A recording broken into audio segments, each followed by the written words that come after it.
Transport business कैसे करें जानिए। दोस्तों, बस, ट्रेन, फ्लाइट, ट्रक ये सब ट्रांसपोर्ट सिस्टम का ही हिस्सा है। इसके बिना सिविल सोसाइटी की ग्रोथ संभव नहीं है, क्योंकि कामकाज के सिलसिले में, कामकाज के मामले में किसी को कहीं आना है, जाना है या किसी सामान को एक जगह से दूसरी जगह भेजना है तो ट्रांसपोर्ट का ही सहारा लिया जाता है और इसकी डिपेंडेंसी जो है वो कभी ख़त्म नहीं होने वाली। तो हर तरह का सामान जो है, कभी आप देखिए जो इम्पोर्ट एक्सपोर्ट होता है, ये भी एक तरह का जो है ट्रांसपोर्ट का ही काम है। तो ये तमाम चीज़ें जो हैं ट्रांसपोर्टेशन पर ही निर्भर हैं और इसकी वजह से ही आपकी और हमारी ज़रूरतें हम पूरी कर पा रहे हैं। हमारी जो ज़रूरतों का सामान है वो सही समय पर हम तक पहुंच जाता है। तो ट्रांसपोर्ट का बहुत बड़ा एक योगदान है हमारे जीवन में, हमारे देश में, प्रगति के लिए भी, हर चीज़ के हर लिहाज से भी, है ना? तो दोस्तों, अगर आप इस बिज़नेस में आना चाहते हैं तो सबसे पहले आपको जानना होगा कि ट्रांसपोर्ट बिज़नेस के कितने प्रकार हैं।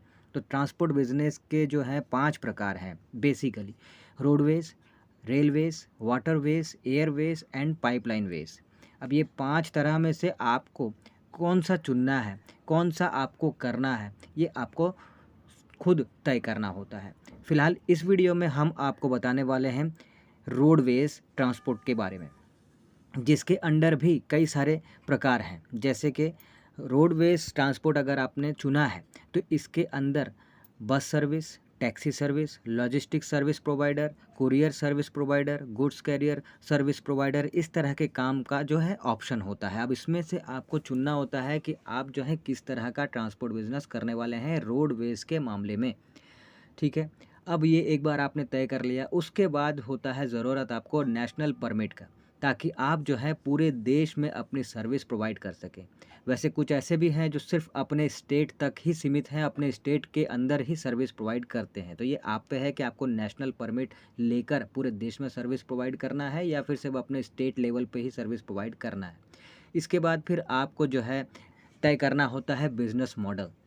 और उसके बाद बिज़नेस मॉडल तय करने के बाद फिर आपको आगे की प्लानिंग करनी पड़ती है। जिस भी बिज़नेस मोड को आपने चुना है, उससे जुड़े जो रिस्क हैं, जो दिक्कतें हैं, जो तमाम तरह की अच्छी बुरी चीज़ें हैं, वो आपको उन सब का आकलन करना होता है। उन सभी चीज़ों को देख परख कर जो है उन सब से कैसे निपटना है, इसकी तैयारी करनी होती है पहले से। अब आपको ये भी बता दें कि इस रोडवेज़ में जितने भी तरह के हैं, इन सब में प्रॉफ़िट मार्जिन जो है बहुत ही कमाल का होता है, बहुत ही अच्छा प्रॉफ़िट देखने को मिलता है। अभी जैसे कि हम इस वीडियो में आपको बताएँगे कि अगर आपने जो है ट्रक ट्रक रिलेटेड जो गुड्स करियर जो लेके जाने वाला जो काम होता है, वो 2 तरीके से होता है, ठीक है? यानी कि अगर आप फ्लीट ओनर बन के काम करना चाहते हैं, अपने ट्रक को किराए पे देकर आप पैसे कमाना चाहते हैं, तो ये भी कर सकते हैं। या फिर अगर आप कमीशन एजेंट बन के आप सामने से कस्टमर ले पा मतलब ढूँढ के फिर कस्टमर से ऑर्डर लेके आके फ्लीट ओनर को, यानी कि ट्रक के मालिक को ऑर्डर देते हैं और उसके ट्रक पे कस्टमर का माल एक जगह से दूसरा जगह भिजवा के उसके बदले में कमीशन कमाते हैं, तो ये भी आप कर सकते हैं। ये जो है 2 बेसिक तरीके होते हैं। तो ये आप कर सकते हैं और ये बहुत ही ईज़ी प्रोसेस होता है, इसमें बहुत ज़्यादा झमेला वाला काम ही नहीं होता है। देखिए, जैसे मैंने पहले ही बताया, फिर से बता देता हूँ कि फ्लीट ओनर वो होता है जो अपने ट्रक को किराए पे देता है और जो कमीशन एजेंट होता है वो होता है जो ऑर्डर्स लेकर आता है, जो ट्रक को लोड करवाने के लिए जो कस्टमर होते हैं जिनका सामान ट्रक में लोड होता है और एक जगह से दूसरी जगह जाता है, उस कस्टमर को वो ढूँढ कर लाता है। यही तरीका है। तो इसमें कुछ आपको डॉक्यूमेंट्स के भी काम ज़रूरत पड़ जाती है, मतलब जैसे कि लाइसेंस वगैरह हो गया, वो सब आपको पड़ता है।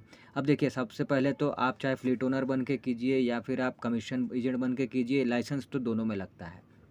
साथ ही आप जिस भी नाम से बिज़नेस स्टार्ट कर रहे हैं उसको आपको रजिस्टर करना होता है, फिर जीएसटी नंबर वगैरह लगता है।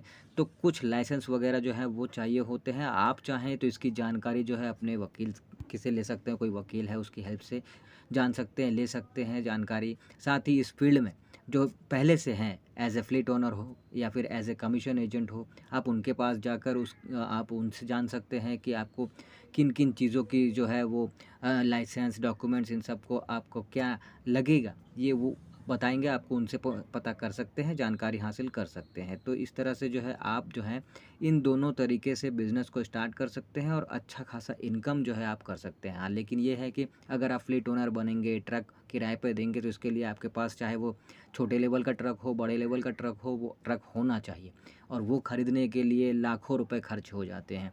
इसके अलावा फिर आपको उसमें ऑफ़िस वगैरह भी करवाना पड़ता है, बनवाना पड़ता है कि या फिर रेंट पे लेना पड़ता है। तो उन सब का भी खर्चा है। तो फ्लीट ओनर के तौर पर अगर आप स्टार्ट करेंगे तो 20-25 लाख रुपए जैसा आपका खर्चा हो जाता है। और वहीं पे कमीशन एजेंट के तौर पर अगर आप स्टार्ट करेंगे तो फिर आपका जो है कई बार तो ऐसा भी आजकल तरीका निकल गया है कि आप ज़ीरो से आप शुरू कर सकते हैं, मतलब कुछ इन्वेस्ट ही नहीं करना है। वो कैसा तरीका है वो भी बताऊँगा, लेकिन पहले आपको ऑफ़लाइन बता देता हूँ कि अगर फ्लीट ओनर का तो मैंने बता दिया, अगर कमीशन एजेंट ऑफ़लाइन आप स्टार्ट करना चाहते हैं तो इसके लिए आपको जो है अपने एरिया में, हर एरिया में एक ट्रांसपोर्ट नगर होता है, उस ट्रांसपोर्ट नगर में वहाँ जाना है, वहाँ पे आपको एक ऑफ़िस किराए पे लेना है, साथ ही आपको जितने भी वहाँ पे ट्रांसपोर्टर्स हैं, उनसे कॉन्टैक्ट बनाना है, उनसे आपको जुड़ना है। और एक ट्रांसपोर्ट डायरेक्टरी होती है, वो भी आपको मिल जाती है, वहाँ से ट्रांसपोर्ट कोड भी लेना पड़ता है और सबसे कॉन्टैक्ट में रहना पड़ता है ताकि आपको जो है ऑर्डर्स मिले, आपके पास जो कस्टमर आएँगे।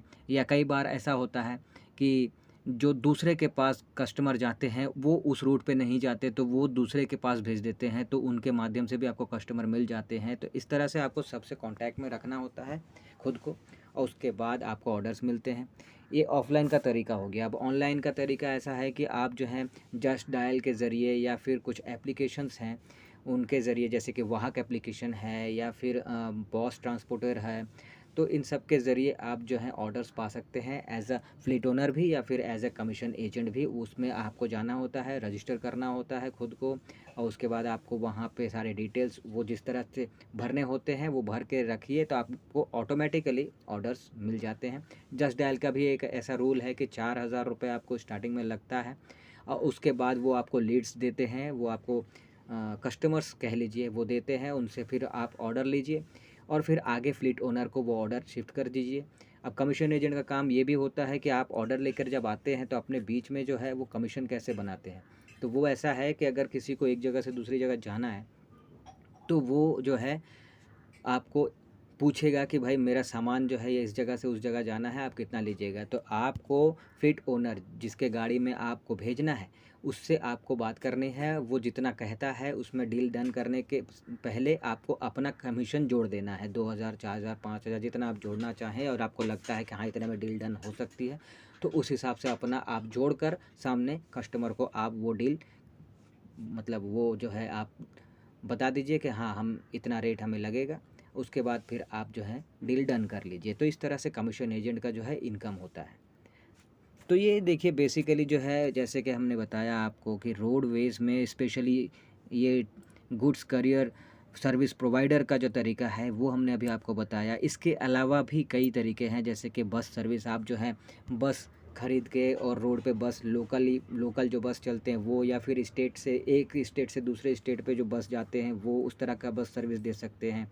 या फिर आप चाहें तो अपने कार को आप जो है ओला उबर के साथ जो है आप जोड़कर उसमें पैसे कमा सकते हैं, या फिर आप टैक्सी सेवा शुरू कर सकते हैं।